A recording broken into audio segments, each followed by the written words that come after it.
I'd like to begin with a personal story. When my son, Max, was 6 years old, he expressed an interest in learning how to shoot pool. It's kind of interesting for a 6-year-old desire to have, but we looked around, and it turns out around the corner from where I live in Manhattan, there's a pool hall. So I call up the pool hall and speak to the owners of the company, and they said, yeah, we give lessons, and we give lessons to kids. And it turns out the person that gives lessons to the kids is one of the top 10 players in the country. It was an amazing experience for my son. And every day or twice a week, we'd walk up to the pool hall. And one day, when he was about 7 years old, he stopped me and he said, hey, Dad, what happens when you and Mom die? Now, you can imagine what I'm starting to think. I mean, I'm starting to think, is he having an inkling about heaven? Is this something he learned about or saw something in school? Did he watch something on TV that traumatized him? I had hundreds of assumptions bombarding my head because what I was most concerned about was getting that right answer, because if I didn't get the right answer, I'd mess him up for life. So it dawned on me that I needed to ask him, why? And I turned and I said, Max, why are you asking me this question? And he said, well, Dad, I want to know when you and Mom die, do I get the apartment? Because I would like to put a pool table in the living room. I tell this story because I want to remind you about the assumption. The assumption has amazing powers. It can build walls or it can open doors. And the reality is, while most people think, well, I maybe make an assumption here and there, you really make assumptions hundreds of times a day.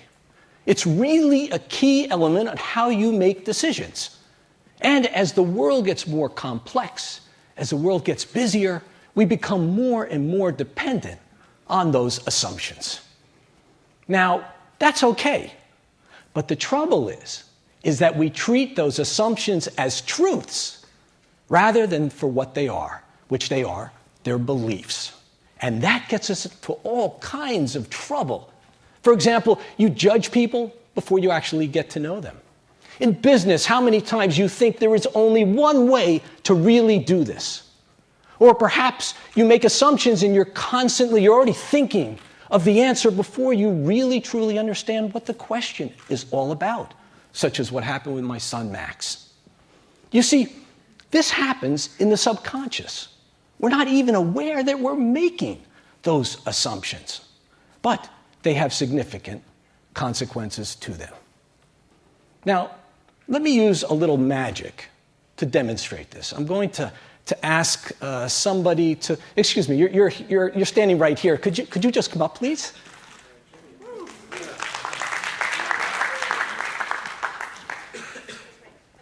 Yes, I think you'll have to come this way. And what is your name? Julia. Julia. Very nice to meet you, Julia. Step over here. A round of applause for Julia, please. All right, Julia, would you go over there and would you just there's a deck of cards. Would you please do me a favor? Open it up, look at the deck, make sure it's a regular deck. Regular deck? Yeah, okay. That's good. We have the deck. And we need to take the jokers out. We just put the jokers down over there. There's a reason why we take the jokers out. Now, Julia, what I'd like you to do is I'd just like you to tell me when to stop. Just tell me when to stop. Stop. Okay, I'd like you to take a look at this card. Hold that card. I don't want to see it. And hold it. And what I'd like you to do is show it to everybody in the audience. Show it to everybody in the audience. Okay? Now take it and put it back in the deck. In the deck. Take the deck by yourself. Shuffle the deck up and put the deck back in the box. Okay, Julia. Now, it's almost there. It's hard to do on stage, I know. It's difficult. Okay, very good, very good. Come over here. Come over here. Now, what I'd like you to do is I'm going to ask you, we're going to do a little math here, okay?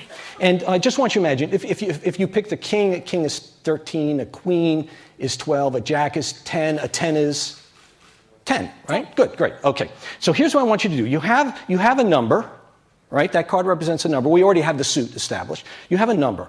What I'd like you to do is I'd like you I know it's challenging, and you're in front of a lot of people here. Don't get nervous, but I'd like you to divide that number by 2. Okay. And that gives you a new number. Well, believe it or not, I actually know what that number is, along with the suit, and I have it in a giant card inside that envelope. Would you go please get that envelope? And would you open it up, please? And would you pull it out and show it to everybody?